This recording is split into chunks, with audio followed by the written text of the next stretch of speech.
So today, in the context of this short talk, I'd like to give you some insights about the ZKM.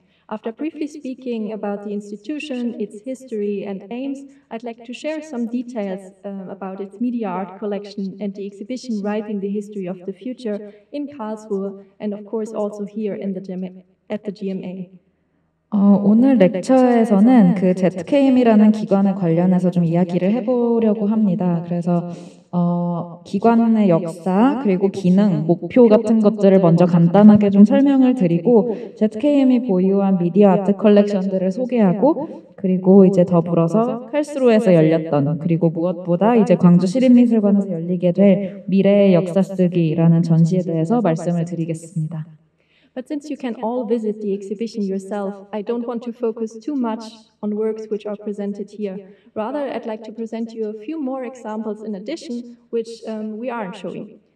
하지만 전시는 여러분들이 직접 이제 관람을 하실 수 있기 때문에 이 전시에서 보여지게 될 작품들을 너무 자세히 다루기보다는 이 전시에 이번에 광주에서는 전시되지 않았던 작품들을 위주로 좀 소개를 드리겠습니다. So the exhibition Writing the History of the Future presents a new model of the development of the arts. Instead of a history of genealogy of styles, the evolution of art since the 1960s is made visible by following the transformation of technical media and the emerging aesthetics and social changes. So this development offers artists and viewers alike every new options. 미래의 역사 쓰기라는 이번 전시는 예술이 발전하는 어떤 경로에 있어서 완전히 새로운 모델로 이 경로를 소개를 한다는 것이 이제 전시의 특징입니다.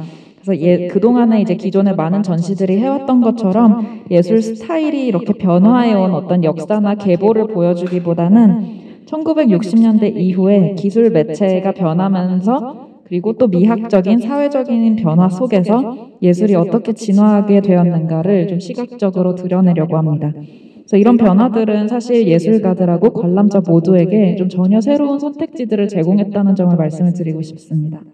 So I would like to make this development comprehensible by a few examples focusing on a specific part of the exhibition, the section Media and Landscapes, which in this context I would like to expand to the more wider topic of media and nature.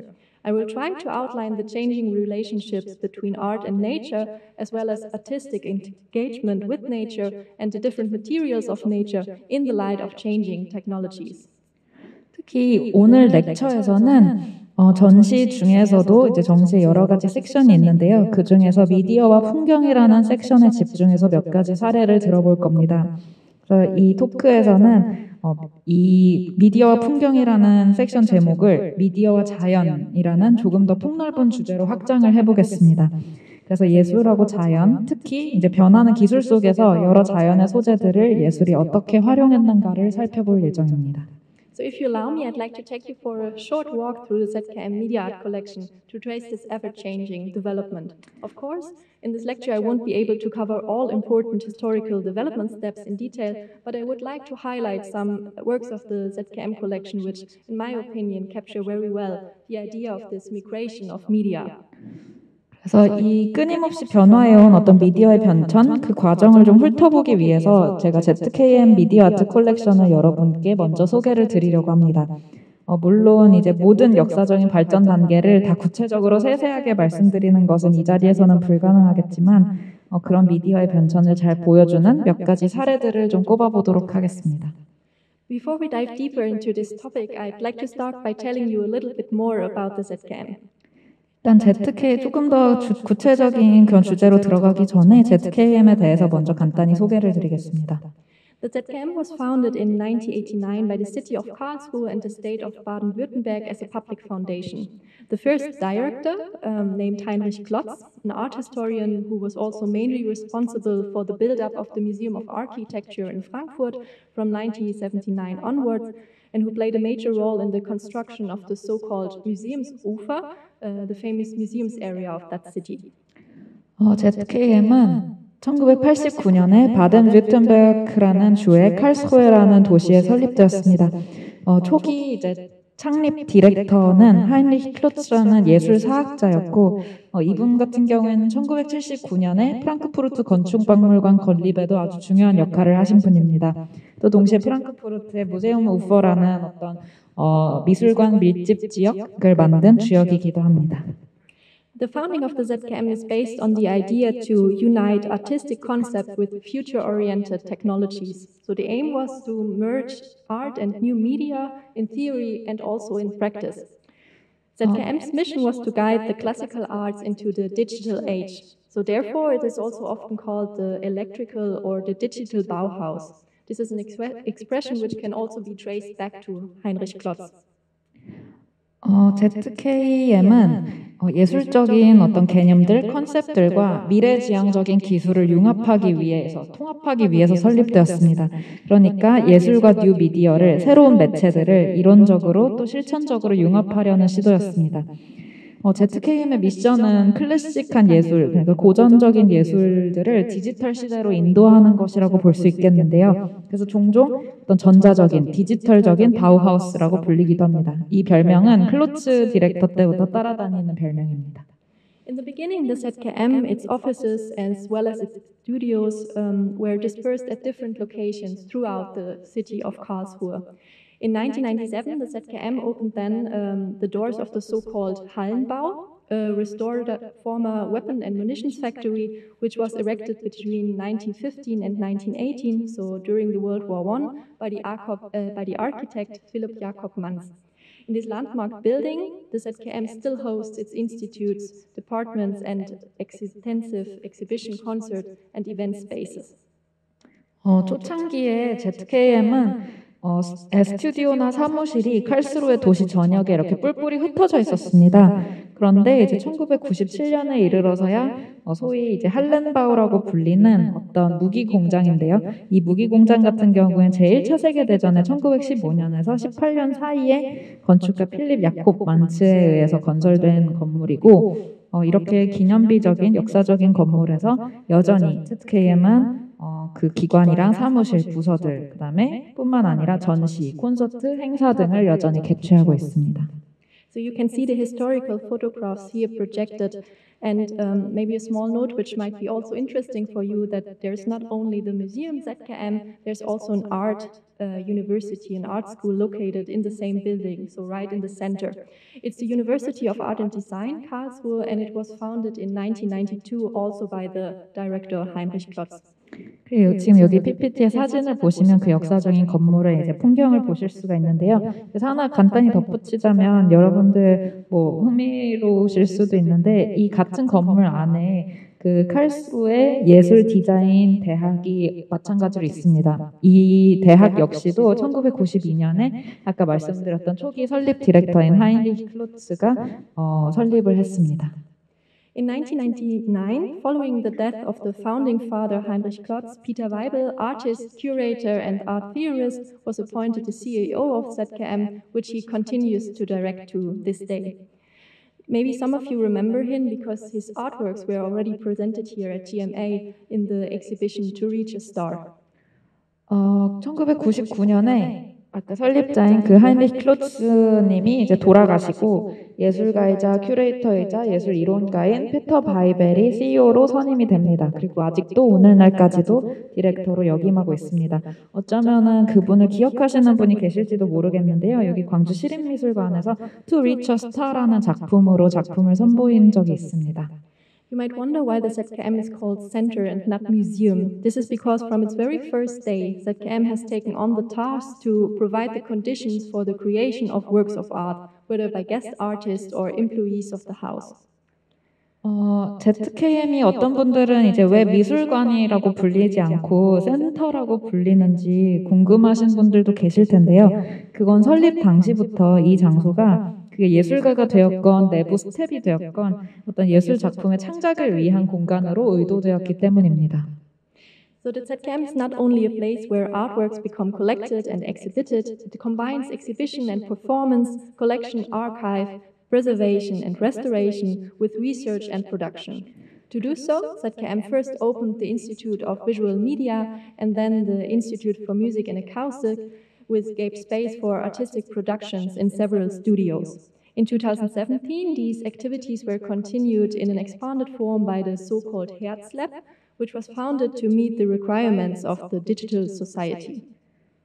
그래서 ZKM은 다시 말씀드리자면 예술 작품이 수집되고 전시되는 공간에 머무르는 것이 아니라 전시, 퍼포먼스, 컬렉션, 아카이브, 보존, 복원, 리서치, 작품 제작 이 모든 것이 이루어지는 공간입니다. 그렇기 위해서 ZKM은 먼저 시각미디어 연구소 그리고 음악과 어쿠스틱 연구소를 열었습니다. 여러 스튜디오가 이제 예술 작품 제작을 위한 공간으로 탈바꿈했고요. 그리고 2017년에 이르러서 이 모든 활동들은 헤르츠랩이라는 형식으로 좀 확장이 되었습니다. 그래서 이 헤르츠랩은 디지털 사회의 요구에 어떤 발맞추기 위해서 설립된 어떤 새로운 연구실이라고 보시면 될 것 같습니다. To give you an idea about the philosophy and the vision of ZKM, I'd like to say that first of all, ZKM wishes to be a place to share knowledge and to improve our understanding of the world by taking on current themes in an endeavor to make the public aware of different types of questions, context, and also problems. This is constantly reflected in its programs, for example, in its books, in its exhibitions, and in its events, but also, of course, in the research and in the production, as well as in the art collection. ZKM의 철학과 비전을 말씀드리자면 ZKM은 무엇보다 지식을 공유하는 공간이 되기를 희망하고 있습니다. 그리고 오늘날 중요한 주제들을 가져와서 대중들이 그것과 관련된 연관된 질문들, 다양한 맥락이나 문제들을 이해할 수 있게 돕는 활동들을 해서 어떤 세계를 바라보는 우리들의 이해, 이 세계를 이해하는 우리의 방식을 좀 고취하고자 합니다. 그래서 이런 취지는 책이나 출판물, 전시, 행사, 작품 제작, 소장품, 프로그램 전 분야에서 계속적으로 이제 추구되고 있습니다. Alongside the Centre Pompidou in Paris and the Museum of Modern Art in New York, the collection of ZKM ranks amongst the largest media arts collections in the world. The collection and archives contain works and documents from the 20th and 21st century with a focus on the electronic arts.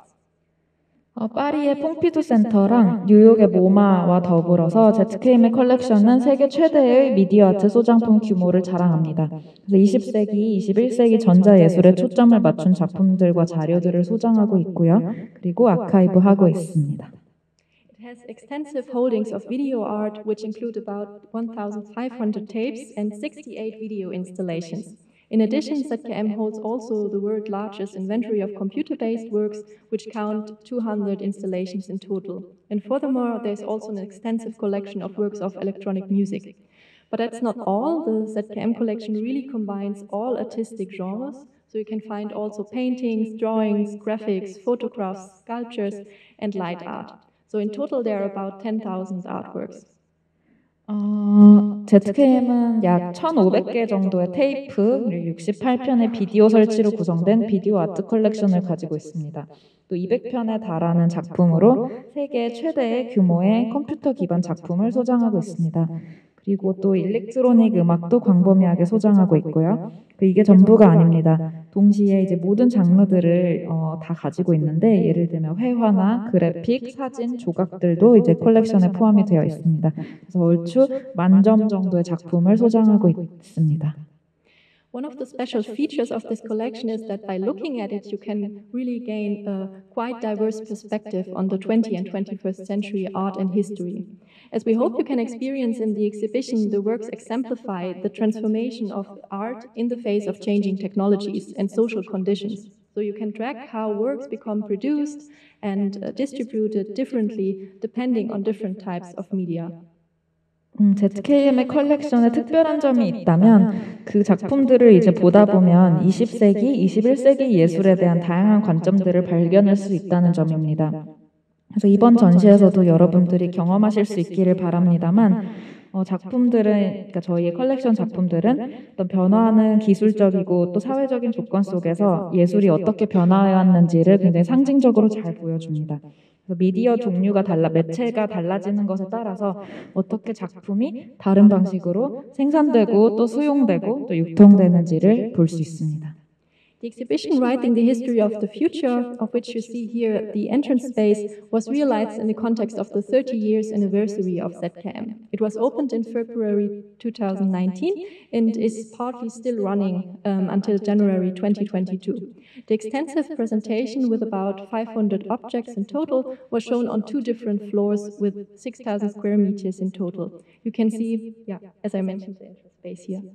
지금 여기 사진에서 보시는 것이 이제 전시장의 입구였는데요. 이 미래의 역사 쓰기 전시, 여기 지금 광주시립미술관에 온 이 전시 같은 경우에는 ZKM의 30주년, 개관 30주년을 기념하기 위해서 기획되었습니다. 2019년 2월에 개막을 했고요. 일부분은 내년인 2022년 1월까지 계속해서 전시될 예정입니다. 지금 보시는 전시 전경에서도 알 수 있지만 6,000제곱미터에 달하는 2개의 층에서 약 500점의 오브제가 전시되었습니다. And maybe a side note, so at the moment there's still the first part floor running. In the ground floor there's the setup of a new exhibition which will also open during the next days. 지금 그냥 여러분께 말씀드리자면 지금 1층은 그대로 운영이 되어 전시가 운영이 되고 있고요. 2층 같은 경우에는 새로운 전시 준비를 위해서 지금 준비 중입니다. The exhibition at ZKM includes photography, printmaking, painting and sculptures, as well as computer-based works, film, holography, kinetic art, op art, sound art, visual poetry and video art. So really the whole range of the ZKM collection. 이번 전시는 사진이랑 판화, 회화, 조각, 컴퓨터 기반 작품, 영화, 홀로그래피, 키네틱 아트, 옵 아트, 사운드 아트, 비주얼 시, 비디오 아트 등을 모두 망라하고 있습니다. 어떤 의미에서는 ZKM 컬렉션이 가지고 있는 모든 장르를 다 포괄해서 선보이고 있다고 할 수 있겠습니다.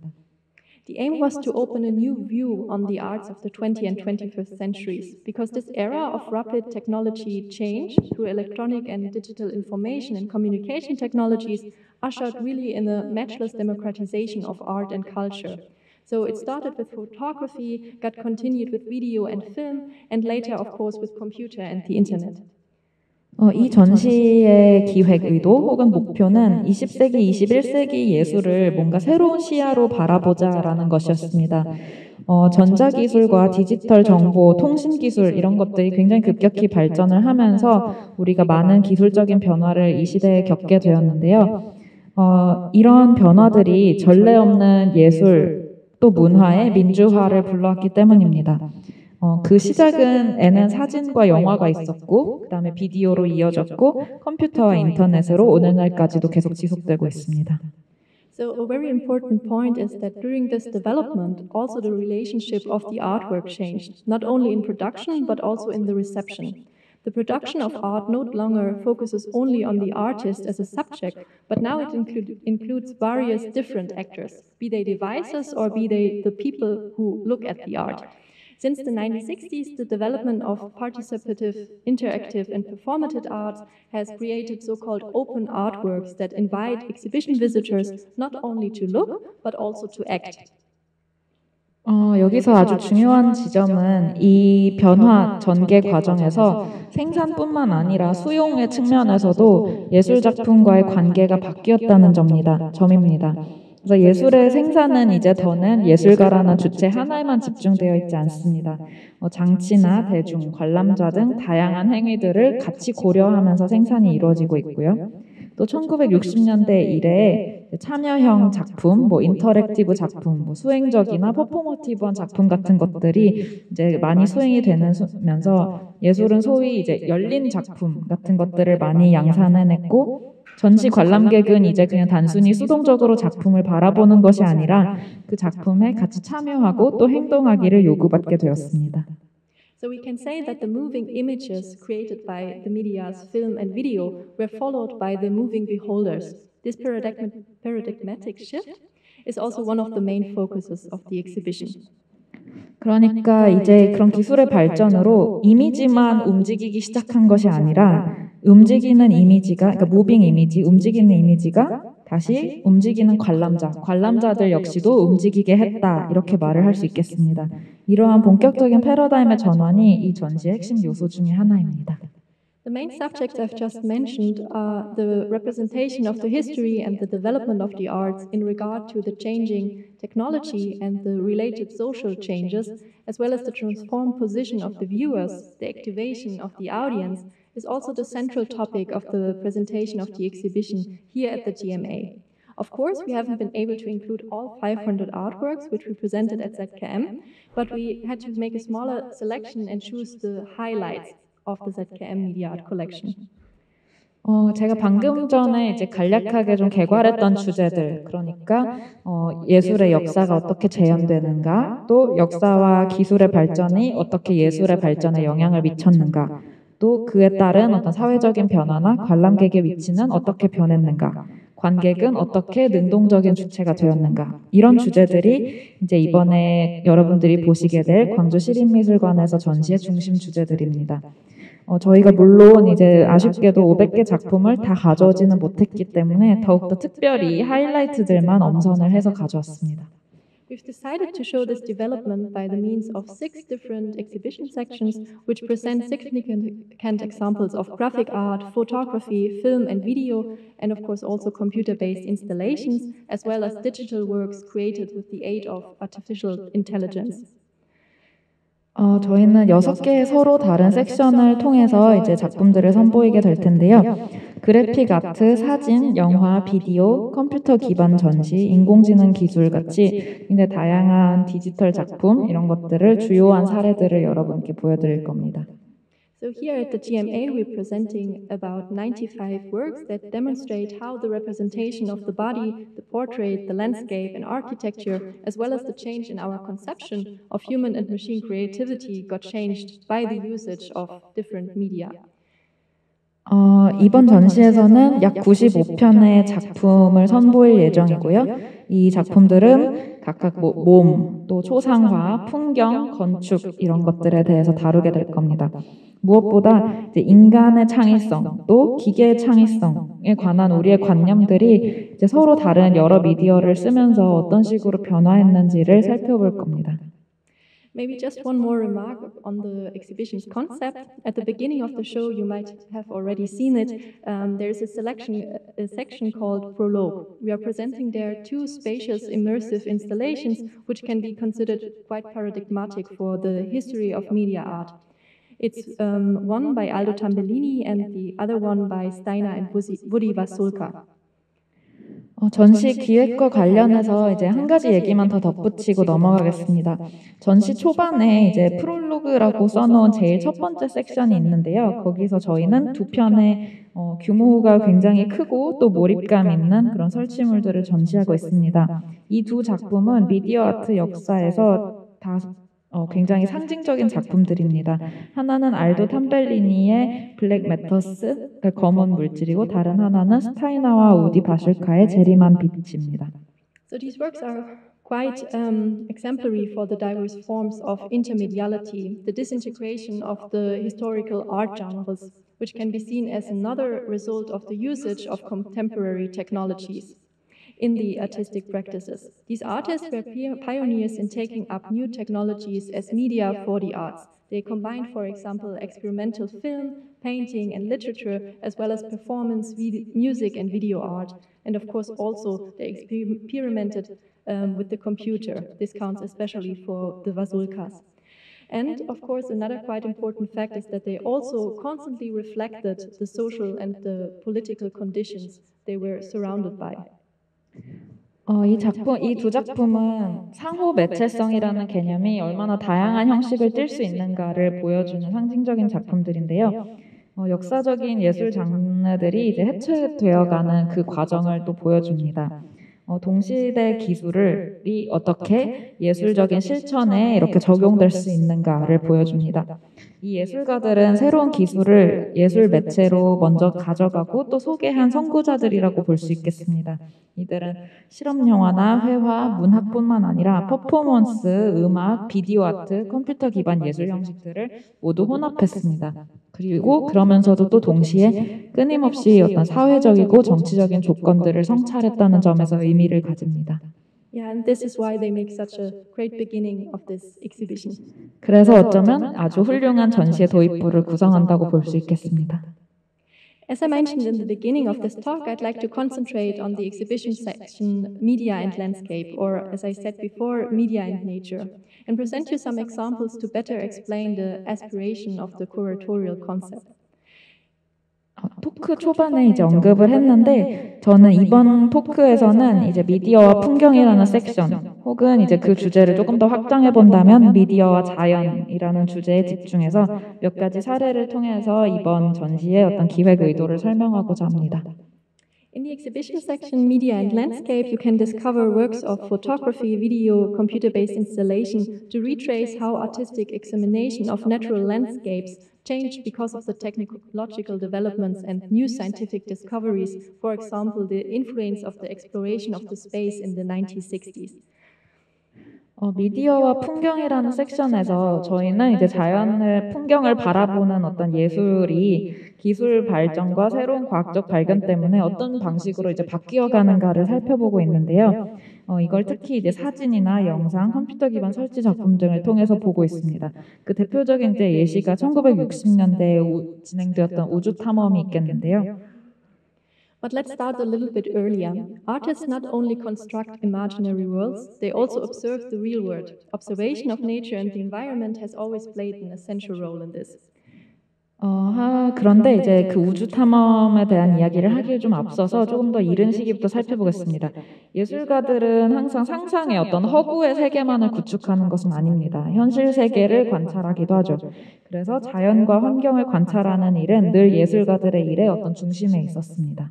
So thematically, art and nature have a long shared history. From landscape depictions on ancient Egypt tombs to Roman frescoes and works of the Middle Ages, especially from the Renaissance onwards, nature exceeded a special fascination on artists. Whether painting, sculpture, or architecture, nature became a constant as a source of ideas and inspiration in the search of motives and contents.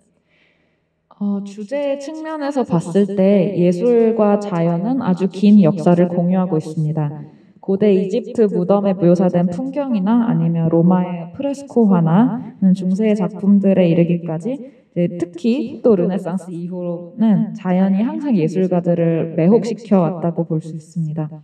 그래서 회화든 조각이든 건축이든 자연은 언제나 예술가들에게 아이디어와 영감의 원천이 되어 왔습니다. In the 20th century, technical media radically transformed the image. Beginning with the then scandalous medium of photography, the depiction of the world by a technical device and not by the artist's hand changed the entire nature of art, to quote Walter Benjamin. 하지만 이제 20세기에 기술 미디어가 이러한 자연의 이미지를 아주 급진적으로 바꾸어 놓게 됩니다. 사진이라는 굉장히 사진의 발명이라는 스캔들이 있었는데요. 그 예술가의 손이 아니라 기술적인 장치를 이용해서 이 세계를 묘사하고 모방한다는 점 그 자체에서 정말 말 그대로 스캔들이었던 장치였습니다. 발터 벤야민을 이용하자면 이 사진은 예술의 성질 그 근본적인 특징 자체를 바꾸어 놓았습니다. At the projection, you can see the piece Point du Gras, the first successful permanent photograph, which was taken by Nicéphore Nipies in 1826 in France with a so-called pinhole camera. The image was taken on a piece of bitumen, which is kind of a material as asphalt, treated with oil. Due to the 8-hour exposure, the buildings in the surroundings are illuminated by the sun from both the right and the left side. 이 지금 보고 계신 사진은 르그라 집 창에서 본 조망이라는 제목의 사진인데요. 1827년 니세포르 니엡스가 최초로, 그러니까 세계 최초로 지금 성공적으로 촬영된 사진입니다. 핀홀 카메라로 촬영이 되었고요. 역청 조각 위에, 역청이라는 게 이제 오늘날로 하면 아스팔트에 가까운 재질인데 그 역청 조각 위에 촬영되고 또 기름으로 이제 후가공된 그런 사진입니다. 지금 8시간 동안 노출되었기 때문에 굉장히 특이한 게 이 사진을 보시면은 주변 건물들을 비치는 해가 왼쪽에도 있고 또 오른쪽에도 있는 이상한 모습을 보실 수 있습니다.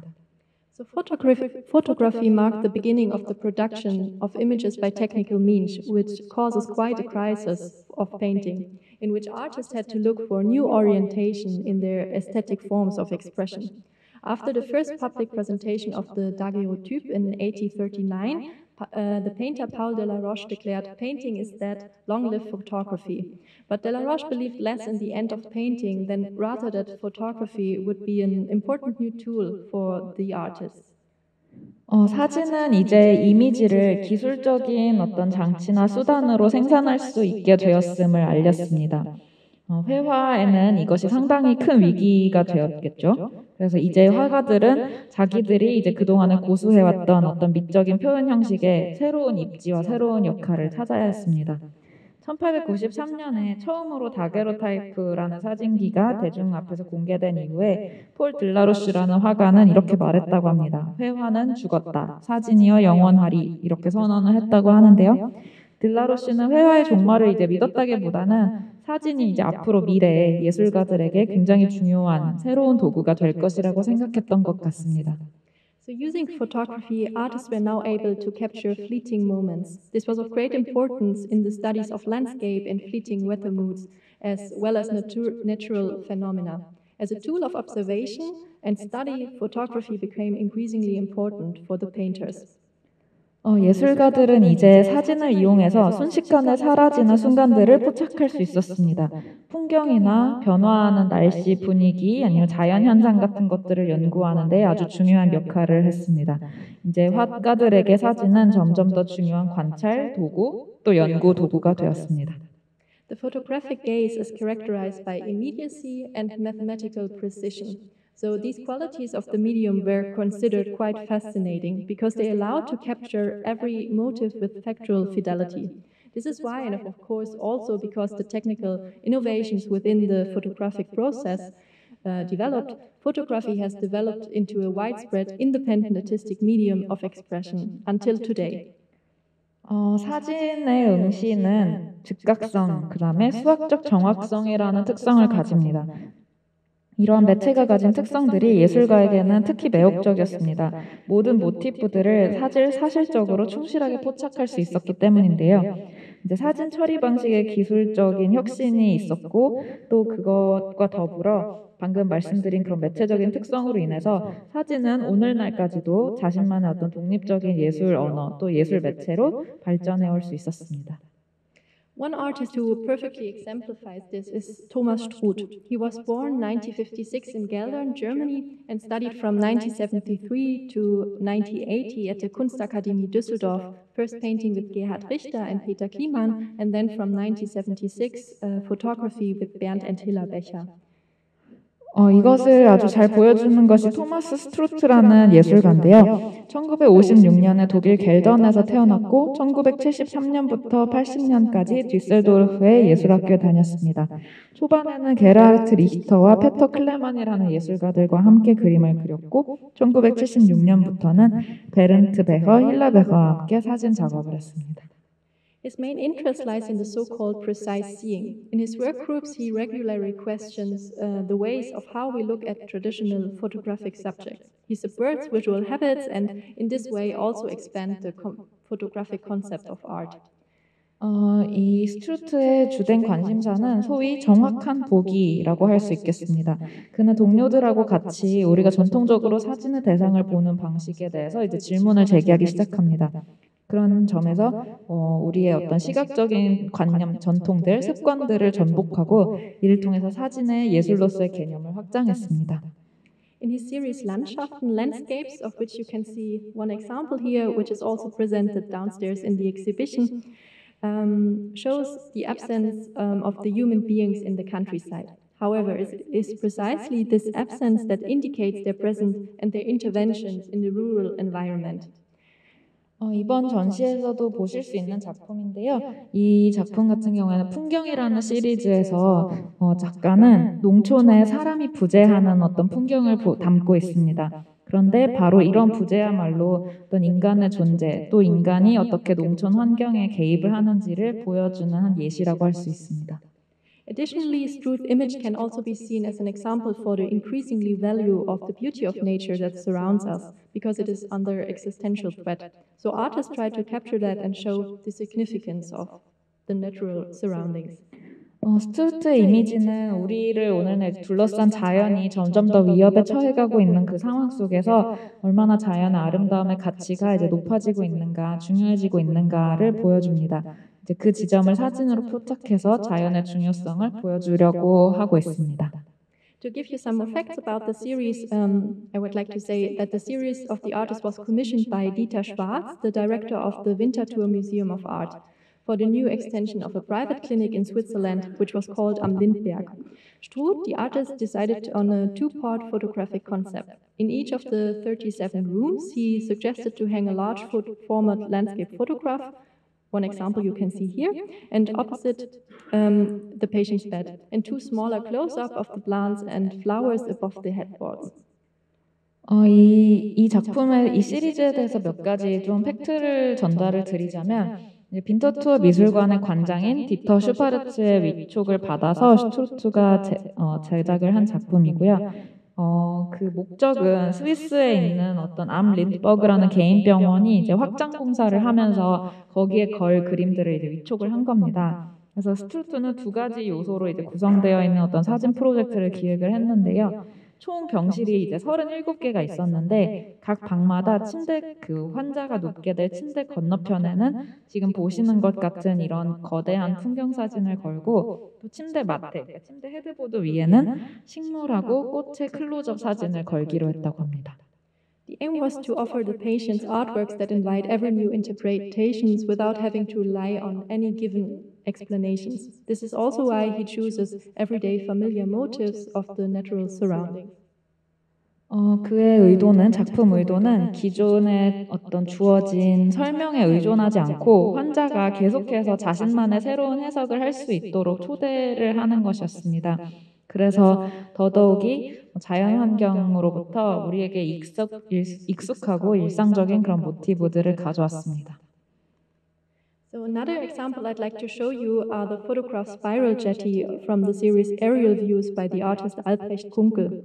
The artist is systematically looking for places which trace the genesis of culture. For example, in his photographs he shows caves as origin of cognition or aerial views which depict the landscape from bird's eye view and can be seen as an attempt to appropriate land cartographically.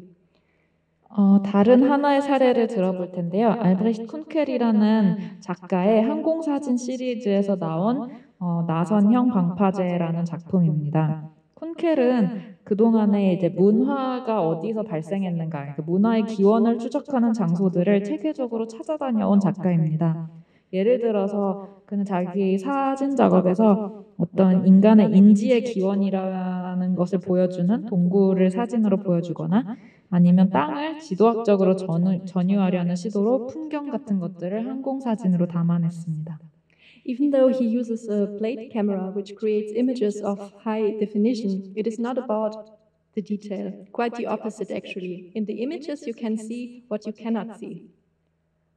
이 콘켈은 고화질 이미지를 생산하는 아주 좋은 카메라를 쓰는데요. 그런데 그의 작품에서 중요한 거는 디테일이 보이느냐 아니냐가 아닙니다. 오히려 반대로 지금 보이는 이미지 속에서 무엇이 보이지 않는지를 발견하는 것이 중요하다고 합니다. The aerial views that you see here projected in the six-part series do not directly show Robert Smithson's famous Spiral Jetty, which was created in 1970, although it is the cartographic equivalent of this space. But they show a spot on Earth that symbolizes the cultural relevance of the land art, a movement that began in the 1960s in the US, in which artworks themselves became landscapes.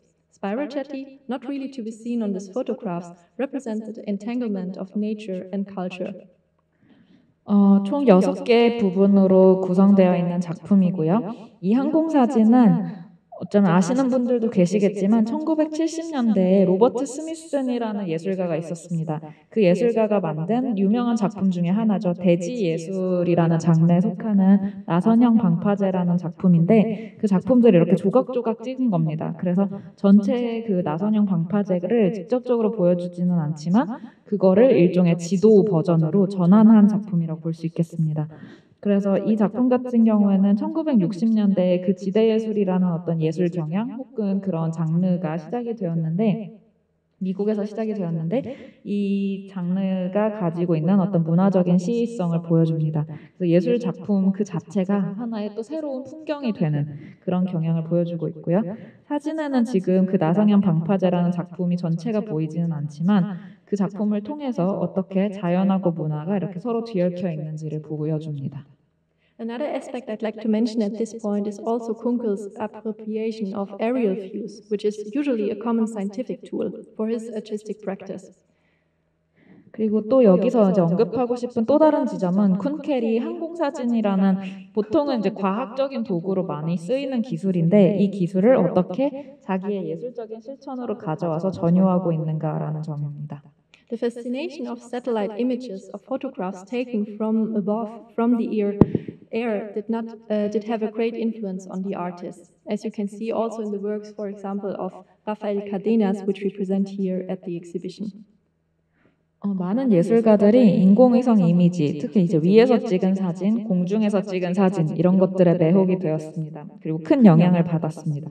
이번 전시에서도 이제 라파엘 카르데나스의 작품이 그걸 잘 보여줍니다. Not only photography has changed the forms of artistic expressions, new media technologies like film and video, computer, sound, and light have revolutionized the possibilities of artistic production. 사진만 예술적인 표현 형식을 바꿔놓은 것이 아닙니다. 영화나 비디오, 컴퓨터, 사운드, 빛 같은 새로운 미디어 테크놀로지도 예술 작품 제작의 가능성을 완전히 혁명적으로 바꿔놓았습니다. Because of the media, film, video, and computer, the images got liberated from their stillness. These new technologies enabled the era of images in motion, which have changed our aesthetic perception. 영화랑 비디오, 컴퓨터의 등장으로 이미지는 원래 고정된 것이었는데 정지 상태에 항상 있는 것이었는데 그 정지 상태로부터 해방되었습니다. 이 새로운 기술들은 움직이는 이미지의 시대를 가능하게 했고 또 이것은 우리의 어떤 미적 지각 방식을 변화시켰습니다. We cannot perceive film and video works at once. We are confronted with a temporal unfolding of image sequences. The images that are constantly changing can be combined and multiplied. Video and electronic images create, especially in large screen projections, the central appearance of a spatial effect. 이제 몇 가지 영화나 비디오의 특성들이 있을 텐데요. 우리는 영화나 비디오를 동시에 한순간에 지각하는 것이 불가능합니다. 또 이미지 시퀀스가 이제 시간에 따라서 전개되는 것을 계속해서 대면을 해야 되고요. 또 이런 경우에 계속해서 변하는 이미지는 합쳐지고 또 복제될 수도 있습니다. 그리고 비디오나 이런 전자적인 이미지가 대형 스크린 프로젝션에 이래 투사될 경우에는 어떤 공간적인 효과를 우리가 감각할 수 있게 되는 그런 특성도 가지고 있습니다. This results in a construction of perspective which simulates reality, a simulation which already began with the illusionism of painting and is increased today with works of virtual reality. Immersive video installation fully engage with the viewers, which you can experience very well in the installation Infinity Room, which was created by Refik Anadol. Unfortunately, it's not yet ready, but when you come back to the exhibition, you will see that also in the second floor in the exhibition section, architecture, media and architecture. 이제 이러한 이제 특성들로 인해서 매체적인 특성들로 인해서 원근법이 생겨납니다. 이제 현실을 조금 더 정확하게 시뮬레이션 할 수 있게 되고요. 이미 이제 2D였던 회화에서 환영성이라는 것은 이미 시작이 되었는데 오늘날에는 이것들이 가상현실로 더욱 강화됩니다. 몰입형 비디오 설치는 관객들이 깊이 관여하고요. 특히 그러한 특성들은 이 지금 사진에서 보시는 인피니티 룸이라는 작품에서 잘 경험할 수 있습니다. 레픽 아나돌이 만든 작품이고 아직은 안타깝게 준비가 되지 않았지만 앞으로 다시 오시게 되면 2층에서 보실 수 있습니다. Another example for the illusionary potential of video is the work Desert by the artist Nan Hoover, which was created in 1985. And this piece is also exhibited here in the section Media and Landscape. 비디오가 가지고 있는 어떤 환영으로서의 잠재성을 보여주는 또 다른 작품은 1985년에 난 후버의 사막이라는 작품입니다. 이번 전시에서도 미디어와 풍경이라는 섹션에서 만나보실 수 있습니다. As you can see on the video stills, like a mirage, the golden dunes seem to peel out of the dawn. However, the desert landscape that is presented here is not a true observation of nature, but a depiction. The illusion is only created by a piece of fabric and light. 여기 비디오 스틸 화면을 보실 수가 있는데요. 지금 보시면 아마 황금빛 이제 모래 언덕 같은 것들이 보이실 거예요. 이것이 새벽에 햇빛을 받고 점점 모습을 드러내는 그런 신기루 같은 장면들을 보실 수 있습니다. 그런데 여기 보이는 이 사막 풍경들은 자연의 어떤 사실적인 관찰이 아니라 환영입니다. 왜냐하면 이 천하고 조명을 이용해서 만든 어떤 환영적인 장면이기 때문입니다. The camera is static and no editing or sound enlivens the scenery either. Only the constant change of light serves as a variable element through which the New York artist makes the passing of time tangible and invokes a subtle play of colors and forms. 그래서 이 카메라는 완전히 고정되어 있기 때문에 정적이고 또 여기에 어떤 뭐 편집이나 아니면 사운드를 더 덧붙여가지고 이 풍경을 더 생동감 있게 만드는 것도 아닙니다. 이 뉴욕 출신의 예술가는 오직 변화하는 빛 그 하나만을 이용해서 이렇게 미세하게 색깔하고 형식이 변화하는 모습들을 그려내고 있습니다. But one of the most significant changes initiated by new media is certainly the possibility of the viewer participation, the possibility of interaction with the artworks. 그런데 이제 무엇보다 뉴 미디어가 촉발한 가장 중요한 변화 중에 하나를 꼽는다면 그것은 아마 관객들이 예술 작품하고 상호작용하고 또 작품에 참여할 수 있게 되었다는 점이 아닐까 싶습니다. With interaction, the conventional concept of the image as something to be looked at changed. It is not longer about the silent contemplation, but also about the invitation to action. The disinterested and pure contemplation, to remember Arthur Schopenhauer, gives way to a joy of exploration and operation. Here, the border to play becomes cross. 상호작용을 통해서 그동안의 이미지는 그저 이제 바라보는 대상, 어떤 작품은 그냥 관조하는 대상이라고 우리가 관념적으로 여겨왔는데 이제 상호작용을 하게 되면서 이런 관념들이 총체적으로 좀 바뀌게 됩니다. 그냥 단순히 조용히 침묵 속에서 작품을 바라보는 것이 아니라 어떤 행동을 촉구하고 행동을 유발하고 그런 것들이 이제 작품이 됩니다. 그 쇼펜하우어는 무관심하고 순수한 관조를 이야기를 했는데 이제는 더 이상 그런 것이 유효하지 않고 오히려 작품을 작동시켜보고 또 탐색하고 이런 즐거움이 그런 미적 관조를 대체하게 됩니다. 이러면서 이제 놀이와 예술 작품의 어떤 경계가 무너지게 된다고 할 수 있습니다. In the end of the 1960s, after Sony introduced the first portable video camera, the DV2400 Portapack, artists started to record their own performances and to create also so-called closed-circuit video installation. These installations already increased the significance of the viewers. Only with the appearance of their body, the work got completed. 1960년대 후반에 소니사에서 최초로 휴대용 비디오 카메라 포타팩이라는 것, DV2400 포타팩이라는 것을 출시하게 됩니다. 이제 예술가들은 이걸 이용해서 자기 스스로의 퍼포먼스를 녹화하고 소위 우리가 폐쇄회로라고 부르는 어떤 비디오 설치들을 만들기 시작했습니다. 이 설치물에서 관객은 점점 더 중요한 존재가 되었는데 왜냐하면 관객이 등장을 하는 순간에야 비로소 작품이 완성되었기 때문입니다. One example for such an installation you can see here on the image. It's the installation Beobachtung der Beobachtung created by Peter Weibel in 1973.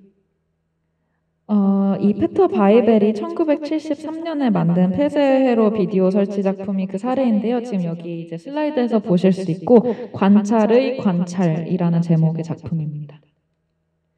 Digital computer-based installation brought the interaction that was already started with the closed-circuit video installation to the next level. Now, it is not only about the visual appearance of the viewers' bodies in front of the camera, but rather about their actions. So in the poetic computer game Night Journey, created by the famous video artist Bill Viola, you can wander around in a mysterious landscape. In this game, it is not about winning or losing, but more about the journey that you take.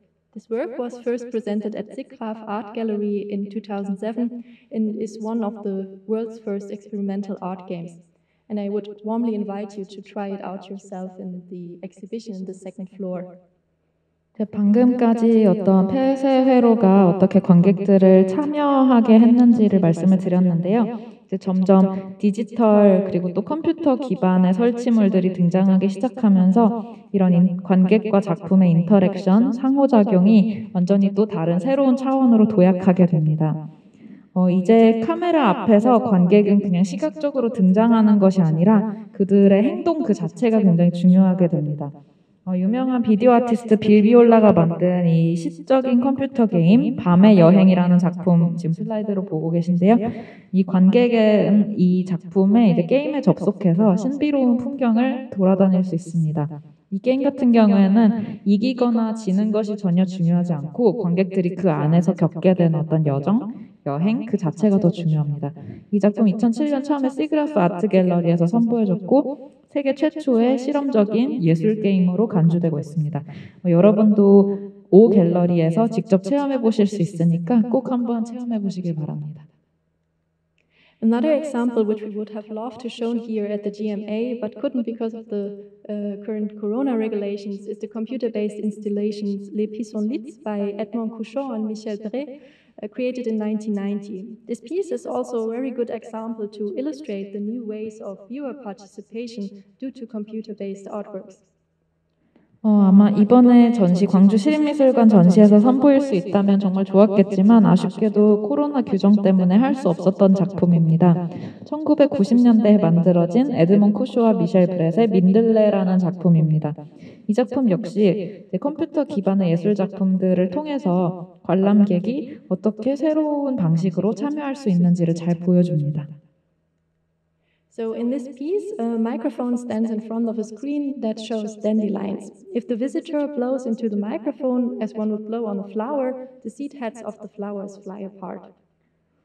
제 작품 같은 경우에는 민들레가 이제 보여주는 스크린 앞에 마이크가 설치가 됩니다. 이 관객들이 마이크에다가 대고 바람을 불면 스크린 속에서 이렇게 민들레 홀씨가 날아가게 되는데요.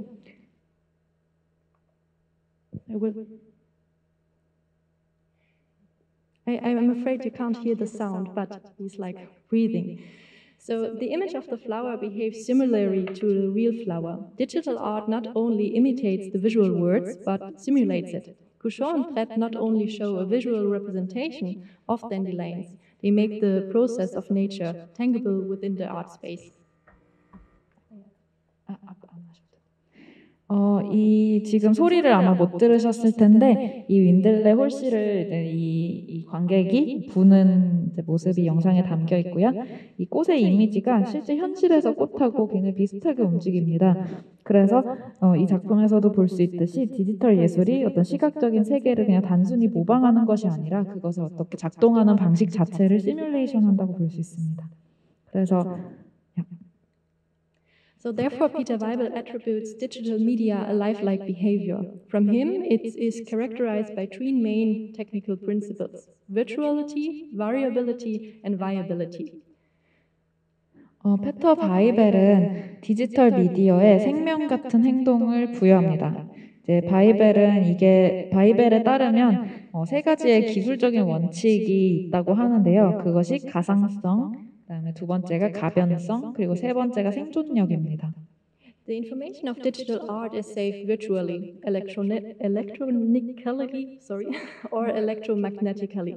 Other than a painting or an analog photograph, it can be changed. A piece of painting or an analog photograph can only be deleted. But digital media is only saved transitorily instead, so its information is characterized by virtuality and variability. 먼저 가상성에 대해서 말씀을 드리자면 디지털 예술의 모든 정보는 전자적으로 가상에 저장이 됩니다. 과거에 이제 회화나 아날로그 사진은 이제 수정이 불가능하잖아요.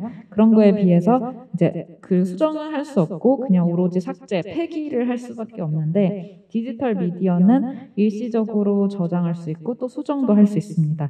그래서 디지털 미디어 예술은 가상성과 또 수정 가능하다는 어떤 가변성을 갖게 됩니다. If now the form of the information can be changed by the input and therefore also by the output, we recognize somehow that these information systems show a lifelike behavior. This is why Weibel speaks about the viability of the information behavior. 그래서 예를 들면은 이런 디지털 미디어 작품 같은 경우에는 인풋 값을 어떻게 넣는지에 따라서 정보의 형식이 바뀔 수가 있고 또 그렇게 되면 다시 아웃풋의 값도 역시 바뀌게 됩니다. 이런 정보 시스템이 굉장히 생명하고 비슷하게 움직인다는 것을 알 수가 있겠는데요.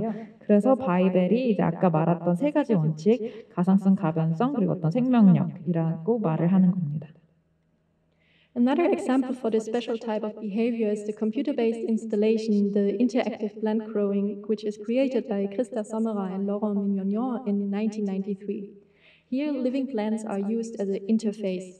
In a very playful way, the artists confront the real nature with the computer-generated one.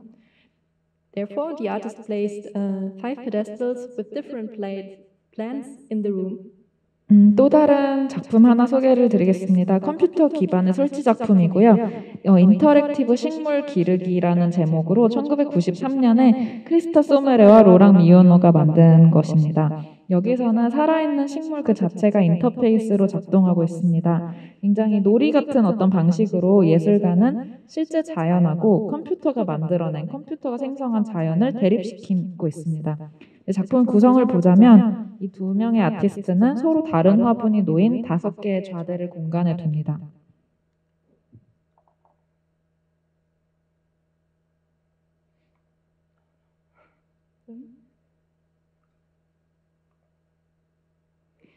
So, if you touch the plant leaves, they're sending a signal to the computer. Depending on the intensity of the touch, the computer calculates how the plants grow. After some time, as you can see here very well in the video, different species of plants appear on the screen. If you touch the cactus, all images become deleted and the growing process can restart. Sommerer and Mignognon work in the intermediate field of art and science and technology. They also created the work Portrait on the Fly that you can see in Gallery 4. 잎을 아까 영상에서 보신 것처럼 관객이 잎을 만지면 컴퓨터로 이제 시그널이 전달이 됩니다. 관객이 이 잎을 만지는 강도에 따라서 컴퓨터가 식물의 성장을 계산을 하고요. 그리고 그 성장 값이 이 스크린에 반영이 돼서 식물들이 스크린에서 이제 자라나는 모습을 볼 수 있습니다. 그 중에서 이제 특히 저 옆에 있는 선인장을 만지게 되면 모든 이미지가 삭제되고 키우는 과정이 다시 처음부터 시작이 됩니다. 이런 식으로 소메레와 미뇨노는 예술, 과학, 기술의 어떤 중간 지대에서 작업을 하고 있는 작가들이고요. 이번 전시에서는 갤러리 4에서 보실 수 있는 파리의 초상도 있습니다. In the installation Interactive Plant Growing, they reflect of how the interface between man and machine can be designed, because the control system is one of the biggest challenges of interactive technology. Therefore, they've designed a navigation for this installation that is very intuitive and user-friendly. 인터랙티브 식물 기르기라는 이 작품, 방금 보신 작품에서 이 작가들은 인간과 기계 사이의 인터페이스를 어떻게 디자인할 것인가라는 질문을 굉장히 깊이 성찰하고 있습니다. 왜냐하면 사실 인터랙티브 테크놀로지에서 가장 중요한 관건이 되는 것이 바로 이 컨트롤 시스템을 어떻게 디자인할 것인가이기 때문입니다. 그래서 이 작가들은 이 경우에 이 식물이라는 되게 직관적이고 사용자 친화적인 그런 내비게이션을 디자인했다고 볼 수 있겠습니다. At the same time, this work demonstrates quite well that living materials, in this case the different type of plants, have now become a common material for the artistic practices. 또 동시에 이 작품은 오늘날 살아있는 재료, 이 작품 같은 경우에는 이제 화분들이겠죠. 이런 서로 다른 식물들이 이제 예술적 실천에서 얼만큼 흔한 재료가 되었는지를 보여줍니다. The last example I'd like to show you was created by Ecologic Studio. Ecologic Studio is an architecture and design innovation firm which is specialized in biotechnology for the built environment. It is also working with living materials. Actually, they design the living. 마지막으로 여러분께 소개해드리고자 하는 작품 사례는 에코로직 스튜디오라는 곳에서 만든 작품입니다. 에코로직 스튜디오는 건축과 디자인의 혁신 기업으로 바이오 테크놀로지를 전문으로 하고 있는 기업입니다. 살아있는 재료들을 활용을 하고요. 어떻게 보면 생명 그 자체를 디자인하는 기업이라고 볼 수 있겠습니다. Co-founded in London in 2005 by Claudia Pasquero and Marco Poletto, the studio has built a unique portfolio of biophilic sculptures, living architectures, and blue green master plans. 2005년에 설립되었고요. 런던에서 파스케로와 폴레토라는 두 명이 공동 설립한 스튜디오입니다. 이 포트폴리오가 굉장히 독특한데 이 스튜디오에서 만들어진 것들 중에는 생명 우호적인 조각, 살아있는 건축, 그다음에 블루 그린 설계도 같이 우리가 잘 쉽게 들어보지 못한 것들이 포트폴리오에 포함되어 있습니다.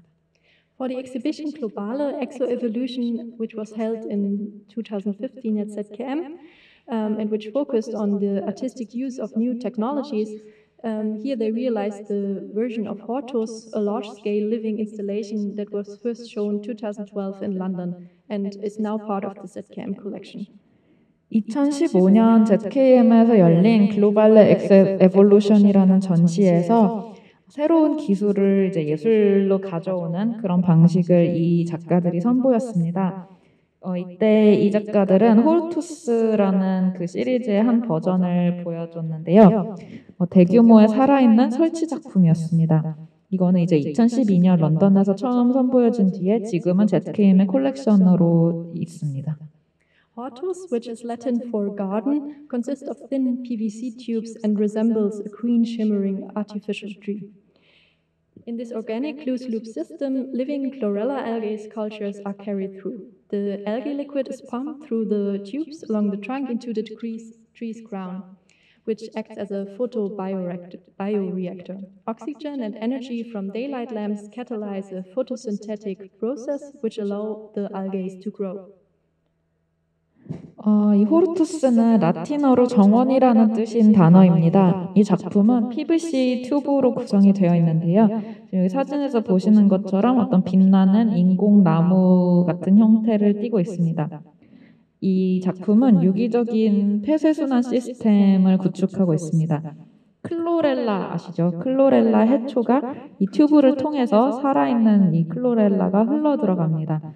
그래서 이 해조류 액체가 튜브로 뿜어지고 기둥을 타고 올라가서 이 왕관처럼 보이는 나무의 윗부분으로 올라갑니다. 그렇게 되면 이 왕관에서 바이오 리액터 생물 반응 작용이 일어나고 거기서 이제 위에 있는 조명기에서 오는 산소랑 에너지를 통해서 광합성을 하게 됩니다. 그래서 여기서 이제 해조류가 자라나게 되는 것입니다.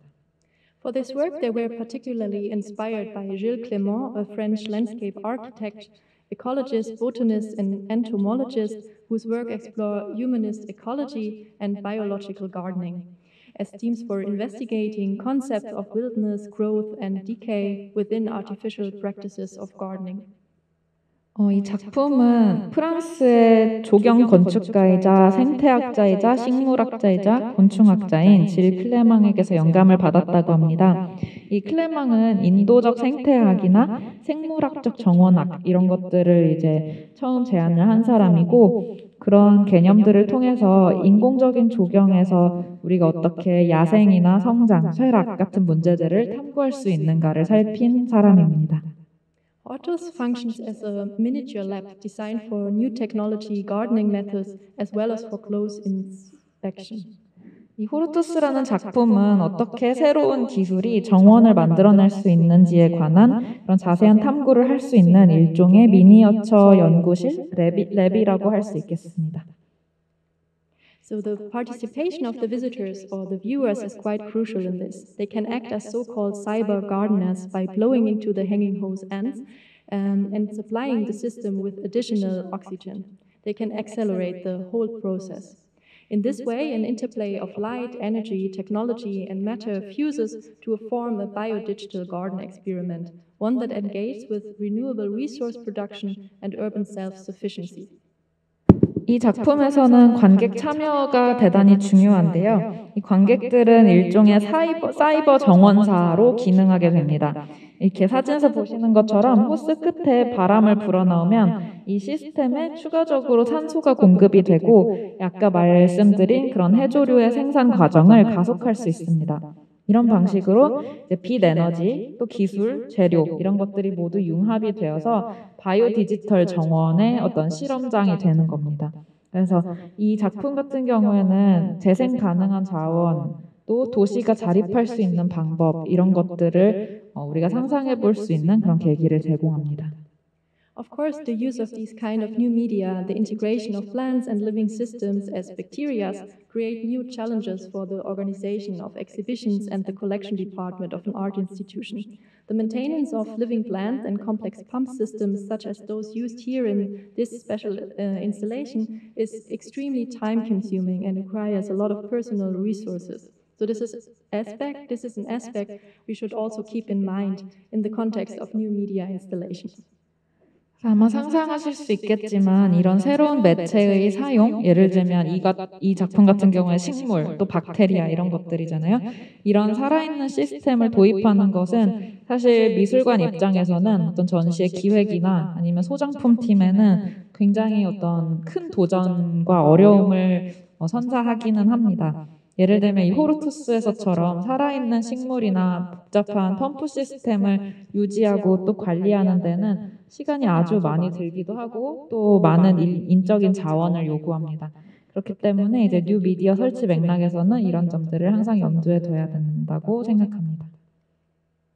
But the projects of Ecologic Studio do not only take part in the art space, they also find application in real urban environments. For example, their project Regional Algae Farm, devised for the Swedish region Österlen, imagines the utility of these unique algae-based systems across multiple sites within the region.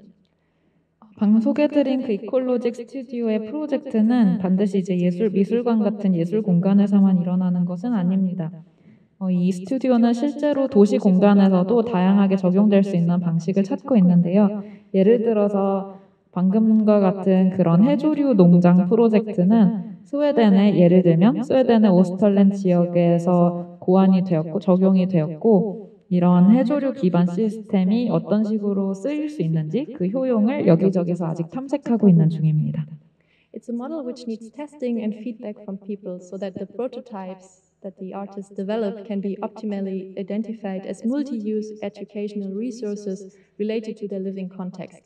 With their projects, Ecologic Studio envisions new ways and possibilities for a more sustainable building and living. Given the current climate crisis, their work takes an enormous relevance and urgency.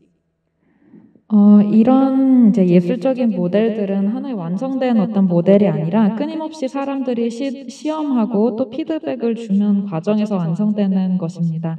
그래서 하나의 프로토타입으로 시작을 하지만 그것들이 이런 과정을 통해서 어떤 최적화되고 삶의 맥락 속에서 다양한 방식으로 또 교육적인 목적으로 활용될 수 있게 하는 것이 궁극적인 목표라고 할 수 있겠습니다. 그래서 이콜로직 스튜디오는 조금 더 지속 가능한 건축이 무엇인지 또 우리가 삶을 위한 어떤 새로운 방식과 가능성이 가능한지 이런 것들을 상상을 하고 있습니다. 특히 이런 시도들은 오늘날 우리가 마주하고 있는 어떤 기후 위기 속에서 굉장히 높은 시의성과 긴급성을 가지고 있다고 생각합니다.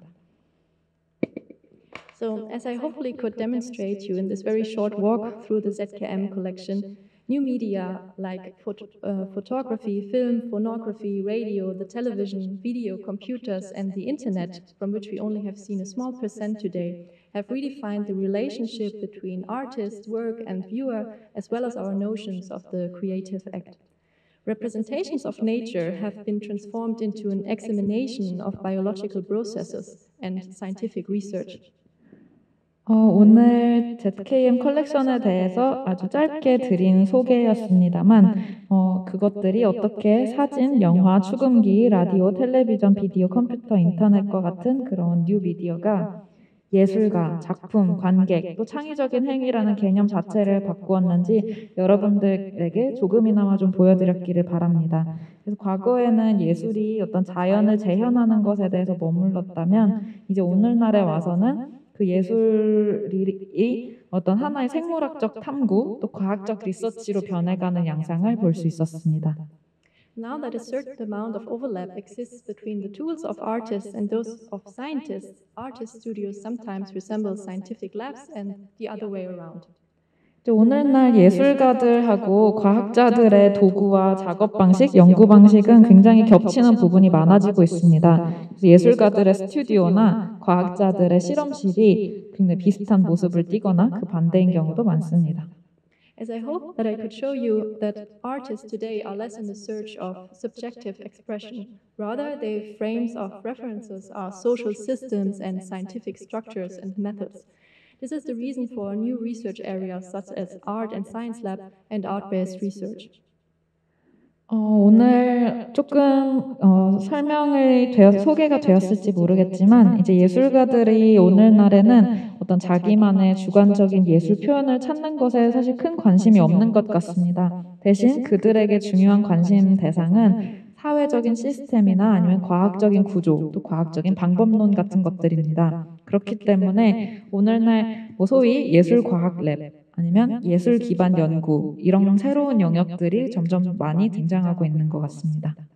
The scientification of art has already emerged during the Renaissance, but new technologies are creating a sort of Renaissance 2.0.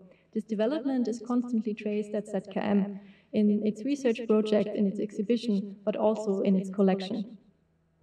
예술의 과학화는 이미 르네상스 시기에 한번 있었던 경향입니다. 그런데 오늘날 이 사회에서 이제 새롭게 등장하는 새로운 기술들은 일종의 르네상스 2.0, 제2의 르네상스를 만들어내고 있습니다.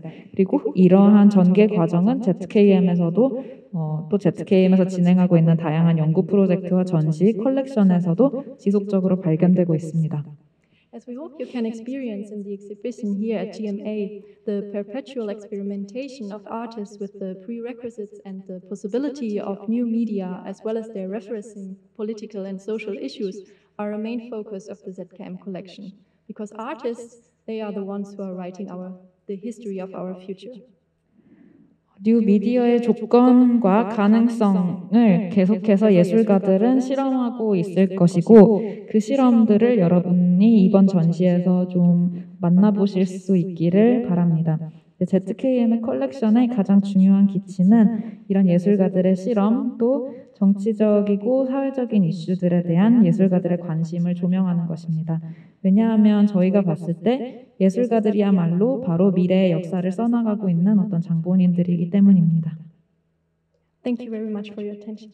오늘 들어주셔서 감사합니다.